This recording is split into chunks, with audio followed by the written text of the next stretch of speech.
সবকিছু আমাদের কাছে আসে, প্রাণপণ চেষ্টা করে। ভাই আমাদের তো পালাবার পথ নাই, আমরা যেদিকে যাই ঝুলাবে, এটা হচ্ছে রিয়েলিটি ভাই।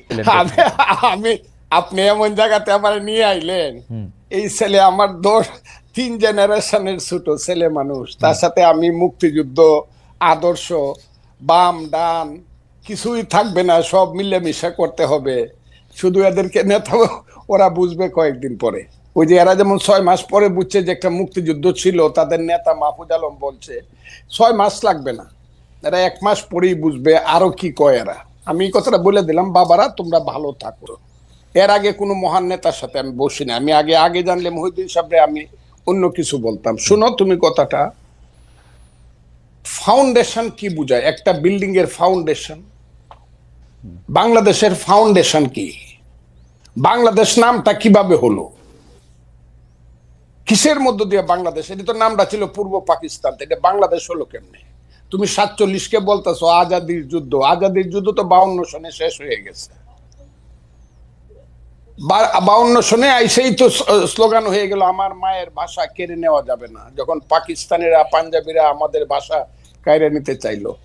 মাত্র 5 বছরের মাথায় তো সব শেষ হয়ে গেল। এরপরে 52 থেকে যে তোমার সাথে কি বলবো, 69 71, তোমার বাবার জন্ম কত সনে আমি জানি না, আরো পরে হবে, আমার চেয়ে ছোট হবে তোমার বাবা। তুমি একটা কথা মনে রাখবার চেষ্টা করো, ইতিহাস বাদ দিয়া বাংলাদেশের এই যে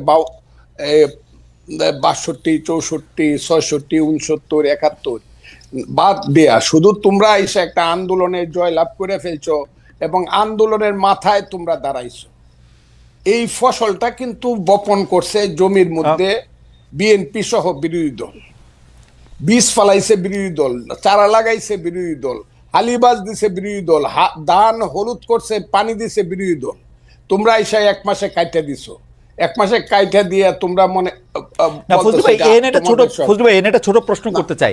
আপনি যাদেরকে বলতেছেন ওরা আইসা কাইটা দিছে, ওরা না আসলে আপনারা কি কাটতে পারতেন? একদম একদম, হয়তো আরো 15 দিন পরে হইতো, আরো 1 মাস পরে হইতো, কিন্তু হতো না। কে বলছে? আমার সন্তানের মতো। আমি যখন ছাত্রলীগের প্রেসিডেন্ট 80 সনে, ওই সময় বুধ ও জন্মগ্রহণ করে নাই। আমি 80 সনে ছাত্রলীগের প্রেসিডেন্ট, 83 পর্যন্ত এরশাদ বিরুদ্ধে আন্দোলনের আমি প্রধান নেতা। যেদিন জয়নাল জাফর মুজাম্মেল কাঞ্চন দীপালি শাহ, আমি প্রধান নেতা, আমি একা বক্তৃতা করছি। এগুলো তো এদেরকে বলে লাভ নাই তো এইসব কথা।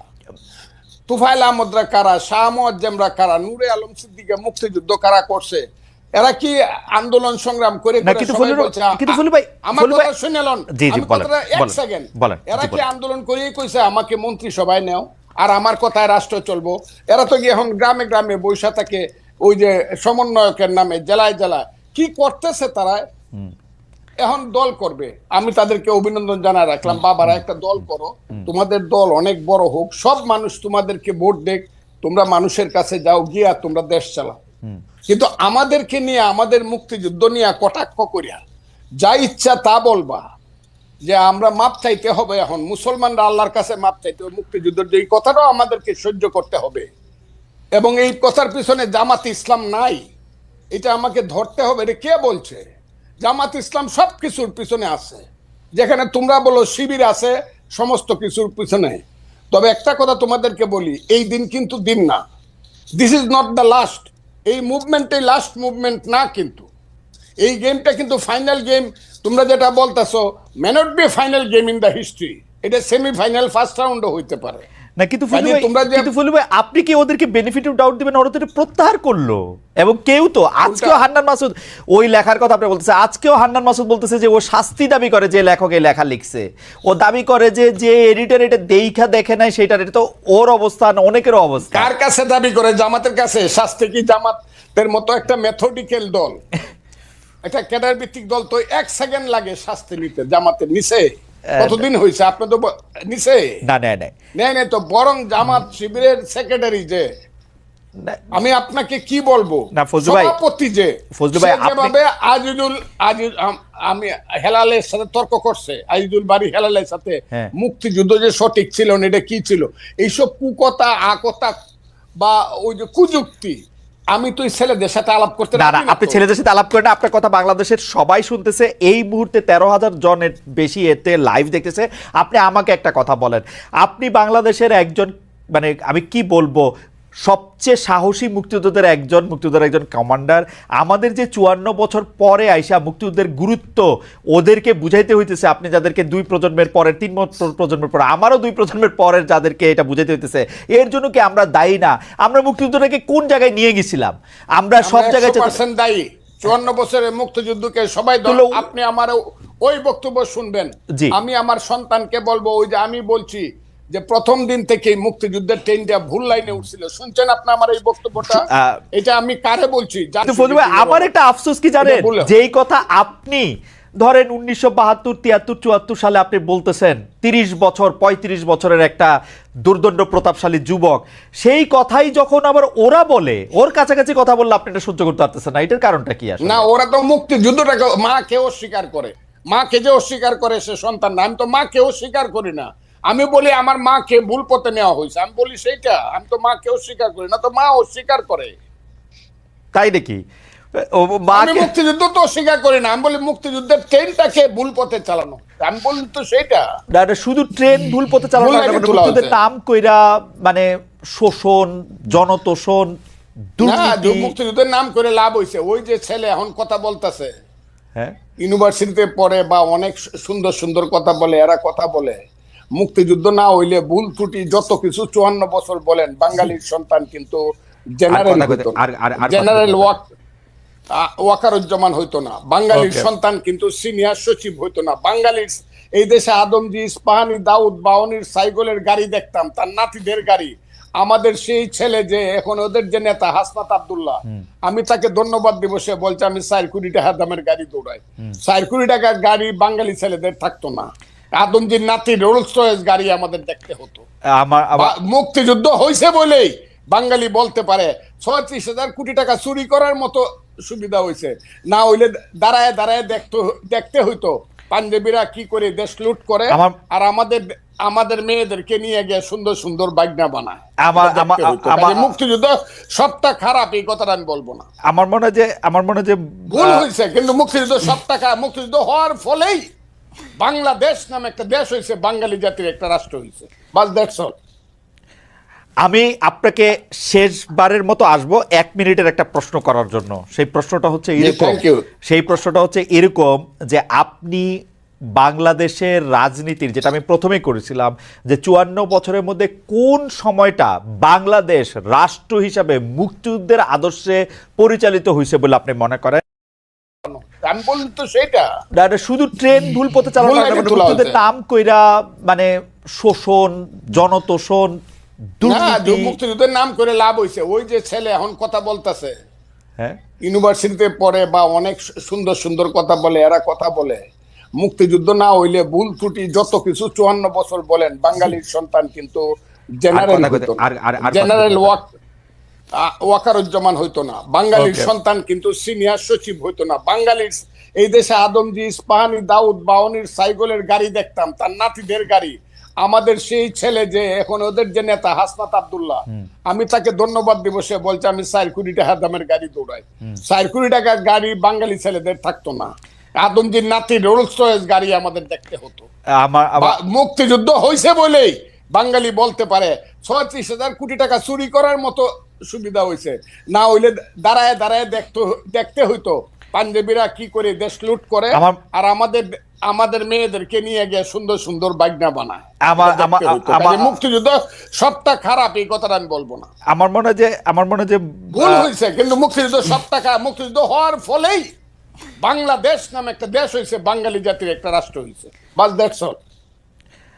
আমি আপনাকে শেষবারের মতো আসবো 1 মিনিটের একটা প্রশ্ন করার জন্য। সেই প্রশ্নটা হচ্ছে এরকম যে আপনি বাংলাদেশের রাজনীতির, যেটা আমি প্রথমেই করেছিলাম, যে 54 বছরের মধ্যে কোন সময়টা বাংলাদেশ রাষ্ট্র হিসাবে মুক্তিযুদ্ধের আদর্শে পরিচালিত হয়েছে বলে আপনি মনে করেন? সেই সময়টা হলো 10 এপ্রিল থেকে 16 ডিসেম্বর 1972 সন, মানে মোটামুটি ভাবে। হ্যাঁ, 10 এপ্রিল 1971 সাল থেকে 10 এপ্রিল 1971 সাল থেকে 71 না, 10 এপ্রিল 1972 মুক্তিযুদ্ধের পরের কথা বলছি আমি, ওকে, থেকে 4 এবং আলটিমেটলি 16ই ডিসেম্বর পর্যন্ত মানে ওই পথে, মুক্তিযুদ্ধের পথে দেশটা চলছিল। কেন? তখন 309 ঘন্টা বিতর্ক করে বাংলার শ্রেষ্ঠ সন্তানেরা, আবারও বলছি বাংলার শ্রেষ্ঠ সন্তানেরা, আবারও বলছি বাংলার শ্রেষ্ঠ সন্তানের একটা সংবিধান করছিল, যেটা পৃথিবীর শ্রেষ্ঠ সংবিধানের একটা হিসাবে পরিগণিত হইতো। পরে এটা নষ্ট হয়েছে। এই সংবিধানটাকে আবার আমার মাসুদ বাবারা এইটা একদম ওইটা কি বলছে, কবর দিয়ে দিতে চায়। বিরোধিতা তো একটু এমনিই করি না। এই শ্রেষ্ঠ ওই সময়টা 16 এর পর থেকে যা হয়েছে, 16 ডিসেম্বরের পরে 7ই মার্চ আসছে, 73 ভোট হয়েছে 39টা সিটে। ওই সরকারের আমলেই 39টা সিটে সঠিক হয়। আমার মনে যায় এই ফজলু ভাইয়ের কথা শোনা খুবই, মানে কি বলবো, খুবই আকর্ষণীয়, খুব চমৎকার, শুনতে ইচ্ছা করে শুধু, কিন্তু সময় নাই, আমাদের শেষ করতে দিচ্ছে। কিন্তু 72-এর সংবিধানটা আপনি সত্যি পৃথিবীর সর্বশ্রেষ্ঠ সংবিধানগুলির একটা মনে করেন? সর্বশ্রেষ্ঠ বলে নাই তো, সবচেয়ে ভালো সংবিধানগুলি, সবচেয়ে ভালো সংবিধানগুলি একটা না, শ্রেষ্ঠ সংবিধান এক। আচ্ছা, শ্রেষ্ঠ সংবিধানের একটা, ওই 70 অনুচ্ছেদ থাকা সত্ত্বে প্রধানমন্ত্রীর কাছে 70 অনুচ্ছেদ আমি আপনাকে বলি, 70 অনুচ্ছেদ তখন বাস্তবতায় তো এটা তো অনেক সময় লাগবে। 70 অনুচ্ছেদ তো হইলে 54 কে 55 কে 56 সনে ওই যে এমপি এমএলএ হইয়া ভোট কেনাকাটা করে যেভাবে প্রতি 24 ঘন্টায় একবার সরকার বদল হইতো, সেই তিক্ত অভিজ্ঞতা থেকে কিন্তু 70 না, এটা আপনারা বলেন বহুবার, এটার বহু রকম রেমেডি সারা পৃথিবীতে আছে, আপনারা ওইটার দিকে আপনারা জান নাই। যাই হোক, আমার কাছে 70 আমি সমর্থন করি না। আমি 72-এর সংবিধানে ফজলু, আপনি খালি 72-এর সংবিধানে আপনার সাথে আমি আলাদা করে একদিন কথা বলবো না। হাউএভার আপনি মানে একটু আপনার সাথে কথা বললে তো একটু প্রস্তুতি নিয়ে আসা উচিত, একটু সময় নিয়ে আসা উচিত। সেই জন্য আমি একটু প্রস্তুতি আর সময় নিয়ে 72-এর সংবিধানটা নিয়ে আপনার সাথে আপনি একদিন কথা বলবো না। কিন্তু ফজলু ভাই একদম চমৎকার ভাবে বলছেন যে উনি মনে করেন বাংলাদেশ মুক্তিযুদ্ধের চেতনার পথে ছিল হচ্ছে 1972 সালের 10ই এপ্রিল থেকে 4 ডিসেম্বর পর্যন্ত, অর্থাৎ যতক্ষণ পর্যন্ত গণপরিষদ 16 ডিসেম্বর পর্যন্ত, 4 নভেম্বর, হ্যাঁ 16 আপনি 16 ডিসেম্বর পর্যন্ত মনে করতেছেন, তাই তো? বলছি কারণ 16 ডিসেম্বরে গিয়ে এটা কার্যকরী হয়েছে। ওকে, 16 ডিসেম্বর পর্যন্ত কার্যকরী হচ্ছে, আর বাকি সময়টার ক্ষেত্রে তিনি সেটা মনে করেন না। আমরা একটু প্রশ্নটা একটু এক্সটেন্ড করি। আপনারা যে রাজনীতির মধ্যে দিয়ে যাইতেছেন, আমি বাংলাদেশের এই রাজনীতি দিয়া গত 30-32 বছর যতদিন পর্যন্ত এগুলো আমি অবজার্ভ করি, দেখছি যে আওয়ামী বিএনপি যে পথে হাঁটতেছে, আপনারা এই একই পথেই হাঁটতেছেন, ওইটারই আপনারা রাজনীতি মনে করতেছেন। গিয়ে এলাকার মানুষে বলবেন ব্রিজ বানাই দিবেন, রাস্তা বানাই দিবেন, কাউরে আপনি টাকা দিবেন, টেন্ডার দিবেন, সাহায্য দিবেন, কারো থেকে চাঁদা নিবেন, কাউরে চাঁদা দিবেন, একই সিস্টেম তো, মানে আপনারা তো আলাদা কিছু হইলেন না। একটা ভাই শোনেন, একটা জিনিস আপনাকে বলি, সবচেয়ে বড় কথাটা হচ্ছে আমি আপনার একটা কথার সাথে সম্পূর্ণ দ্বিমত করি, এবং এই কথাটা আমার কাছে মনে হয়েছে খুবই জেনারেলাইজড একটা কথা। আপনি একটা কথা যেটা রনি ভাইকে বলছেন যে আওয়ামী লীগের দেয়া ছাঁচে বৈষম্য বিরোধী ছাত্র আন্দোলন চলতেছে। ভাই একটা কথা আপনাকে স্পষ্ট করে বলি, সবচেয়ে বড় কথা হচ্ছে বৈষম্য বিরোধী ছাত্র আন্দোলন কোন একজন স্টুডেন্ট কোন একটা কাজ করছে, কোন একজন সাধারণ নাগরিক একটা কাজ করছে, বৈষম্য বিরোধী ছাত্র আন্দোলন নাম ভাঙায় করছে, সমন্বয়ক শব্দটা নাম ভাঙায় করছে, তার মানে সেই দায় এই বৈষম্য বিরোধী ছাত্র আন্দোলন নিবে, এটা কোনোদিন হইতে পারে না। আমরা আমাদের জায়গা থেকে সবচেয়ে বড় যে জিনিসটা দেখছি যে এই পুরো যে আপনি যে সিস্টেমটার কথা বলতেছেন, কালচারটার কথা বলতেছেন, এইটা বৈষম্য বিরোধী ছাত্র আন্দোলন বলতে আপনারা যাদেরকে চেনেন ফেস হিসেবে এই মানুষগুলো এটার জন্য সবচেয়ে বেশি স্ট্রাগল করে যাইতেছে। এই পুরো বাংলাদেশের নতুন যে সংস্কার প্রক্রিয়া, এটার জন্য সবচেয়ে বেশি স্ট্রাগল করে যাইতেছে। কোন জায়গাটা থেকে? আসলে এই যে বাংলাদেশে বিগত 16 বছরে এই যে একটা কালচার এস্টাবলিশ করে দেওয়া হয়েছে, মানুষের রন্ধ্রে রন্ধ্রে এই যে বিভিন্ন তোষামোদি, কালপ্রিটগিরি বিহেভিয়ার গুলো ঢুকে গেছে, এই যে বিভিন্ন রকম অপকর্মের সাথে জড়িত হওয়ার প্রবণতা ঢুকে গেছে, ব্যক্তি স্বার্থ এই যে চিন্তা করার যে প্রবণতা ঢুকে গেছে, মানুষ সামগ্রিকভাবে কালেকটিভলি এই জায়গাটা থেকে এখনো বের হইতে পারতেছে না। মানুষ এখন প্রত্যেকদিন 100টা তদবির নিয়ে আসে, মানুষ এখনো তাদের জায়গা থেকে নিজেরটা দেখে শুধুমাত্র যে আমি ট্রান্সফার নিয়ে আজকে যদি ভোলা থেকে ঢাকায় যাই আমার ফ্যামিলি একটু ভালো থাকবে, কিন্তু ঢাকার যে ফ্যামিলিটা বরিশালে যাবে তার কি হলো সেটা মানুষ চিন্তা করে না। আপনি যদি আজকে দেখেন এই পুরো বাংলাদেশের যে রাজনৈতিক দলগুলো, এই দলগুলো বিগত অর্ধ শতাব্দী ধরে যেই পলিটিক্যাল কালচারটা প্র্যাকটিস করে আজকের এই অবস্থানে আসছে, এই অভ্যুত্থানের পরও ওই পলিটিক্যাল কালচার থেকে ওই পলিটিক্যাল দলগুলো বের হইতে পারে না, তার রাজনৈতিক নেতৃবৃন্দ বের হইতে পারে না। ভাই শেষ করি, একটু শেষ করি ভাই, আমরা তো চোখের সামনে থেকে দেখতেছি, আপনাকে বলি ভাই, আপনি তো বাইরে থেকে দেখতেছেন, আমরা চোখের সামনে থেকে দেখতেছি। আপনাকে বলি আজকে এই যে এত এত রক্তের উপরে দাঁড়িয়ে, খুনের হত্যার উপরে দাঁড়িয়ে, লাশের উপরে দাঁড়িয়ে এই যে সরকার, আমরা তো সরকার সরাসরি নাই, কিন্তু আমরা সরকারকেও দেখতে পাচ্ছি, মাঠকেও দেখতে পাচ্ছি। আমাদের সবচেয়ে বড় যে সুবিধাটা হয়েছে, মানুষের না আসল চরিত্রটা আমরা দেখতে পাচ্ছি। বড় বড় রাজনীতিবিদ, বড় বড় সুশীল, বড় বড় শিক্ষাবিদ, বড় বড় মিডিয়া ব্যক্তিত্ব, এগুলো আপনার সামনে যতটা ভদ্র যেভাবে প্রেজেন্ট করে, ভিতরে এক একটা কালপ্রিট এবং ভণ্ড। এরা ভিতরে ভিতরে নেগোসিয়েশন করে, ভিতরে ভিতরে এরা তদবির করে, ভিতরে ভিতরে এরা আগের কালচারটা এস্টাবলিশ করার জন্য মাঠে তাদের ছেলেদেরকে পাঠায় চাঁদাবাজি করে, উপরে এসে বলে কে ওখানে চাঁদাবাজি করতে গেছে। এই যে রাজনৈতিক দলের বড় বড় যে নেতাকর্মীগুলো, তারা যদি মাঠ পর্যায়ে বাংলাদেশের বড় রাজনৈতিক দলগুলো সহযোগিতা না করে, তাদের যারা কর্মী তাদেরকে তলে তলে ওই ভিতরে পাঠায়, আবার উপরে উপরে। আজকে আপনি দেখেন কেন আওয়ামী লীগের বিচার হইতেছে না। আওয়ামী লীগের বড় বড় নেতা কর্মীগুলোকে শেল্টার দিয়ে রাখছে। আমি বলি, জেলা আওয়ামী লীগের সাধারণ সম্পাদক সভাপতিকে শেল্টার দিচ্ছে জেলার অন্য কোন বড় রাজনৈতিক দলের সভাপতি সাধারণ সম্পাদক। This is the bitter truth. এই শেল্টার দিতেছে টাকার বিনিময়ে, এই শেল্টার দিতেছে ম্যান পাওয়ারের বিনিময়ে, অথবা এটা চিন্তা করতেছে আজকে থেকে 5-10 বছর পর তার যদি খারাপ সময় আসে, সে তাকে শেল্টার দেবে। ভাই একটু জাস্ট সেইটা ফিনিশিংটা দেন। আচ্ছা, ফিনিশিংটা দেন। সামগ্রিকভাবে শুরু করি। তো সবচেয়ে বড় কথাটা হচ্ছে, বৈষম্য বিরোধী ছাত্র আন্দোলন বলতে যে 3 জন ওইখানে সরকারি উপদেষ্টা কিংবা মাঠে যারা আছে, অ্যাকচুয়ালি যারা স্পিরিটটাকে ধারণ করে, ভাই 5 তারিখের পরে বৈষম্য বিরোধী ছাত্র আন্দোলন হইছে, নতুন করে এই সংখ্যাটা বেশি, তারা এই নাম ভাঙায় খাইতেছে আরো বেশি। এবং এই মানুষগুলো থেকে শুরু করে অন্যান্য যারা আছে, তারা যদি তাদের জায়গা থেকে যেটুকু সহযোগিতা করা দরকার, এরা শেখ হাসিনার বিরুদ্ধে যেভাবে সহযোগিতা করছে, ওই সহযোগিতা যদি থাকতো, বাংলাদেশ 6 মাসে প্রত্যাশার চেয়ে বেশি পরিবর্তন হইতো। কিন্তু সবচেয়ে বড় সমস্যা হচ্ছে, আমরা তো সামনে থেকে ওইখানে থেকে ফেসটা পরিচিত হয়ে যাওয়ার কারণে সবকিছু আমাদের কাছে আসে, প্রাণপণ চেষ্টা করে। ভাই আমাদের তো পালাবার পথ তাই, আমরা যেদিকে যাই ঝুলাবে, এটা হচ্ছে রিয়েলিটি। ভাই সামগ্রিক যে স্টেক হোল্ডার গুলো, এগুলো তো বিগত কালচার গুলোর সাথে ওতপ্রোতভাবে জড়িত এবং সহযোগী। এরা যদি এই কালচার থেকে বের না হয়, বৈষম্য বিরোধী ছাত্র আন্দোলন বলতে যাদেরকে চেনেন বা যারা আছে, তারা তাদের জায়গা থেকে যতটুকুই কাজ করুক না কেন, ওই কাজগুলো আওয়ামী লীগের মতো করে হয়ে যাচ্ছে। আপনারা তদবির করতেছেন তো, বিভিন্ন জায়গায় আপনারা তদবির করতেছেন তো, করতেছেন না? আসতেছে আপনাদের কাছে একটা, ভাই শুনেন ভাই, আসতেছে 100টা, হ্যাঁ করতেছি না ভাই। আপনি একজন একটা রেফারেন্স বের করে দেখাবেন যে এই তদবিরটা করছি। এবং যদি কোনো একটা ক্ষেত্রে, ভাই বলি, ধরেন কোন একটা জেলার ডিসি ওই জায়গায় গিয়ে এখনো রাজনৈতিক দলের তোষামোদি করতেছে, জনগণের চিন্তা না করে নির্দিষ্ট কিছু মানুষের এজেন্ডা বাস্তবায়ন করতেছে, ওই এলাকার মানুষ, জনগণ, ছাত্র প্রতিনিধি সবাই একসাথে এসে যখন বলে, তখন এই দাবিটা তুলছি। কিন্তু আপনি এটা যখন জনগণের ক্ষেত্রে হবে, দেশের স্বার্থ হবে, তখন আমরা আমাদের জায়গা থেকে দাবি তুলবো। আপনি এটা একটা एग्जांपल দেখাবেন। আমি দেখাবো সার্জিস, আমি একটা एग्जांपल দেখাবো, একটা एग्जांपल দেখাই, অবশ্যই আমার একটা एग्जांपल দেখাই, একটা एग्जांपल হ্যাঁ আপনারই দেখাই। আমার এটা বলতে মানে এটা খুব ইচ্ছা ছিল না, কিন্তু যাই হোক, একজন জুডিশিয়ারির একজন খুব উঁচু পদের কর্মকর্তা আমাকে জানিয়েছেন, আমি বলি। সেটা হচ্ছে, আপনার বাবার তদবিরের কারণে নিয়োগ বন্ধ করে দেওয়ায় পঞ্চগড়ের জেলা জজ আর চিফ জুডিশিয়াল ম্যাজিস্ট্রেটকে মিনিস্ট্রিতে অ্যাটাচড করা হয়েছে।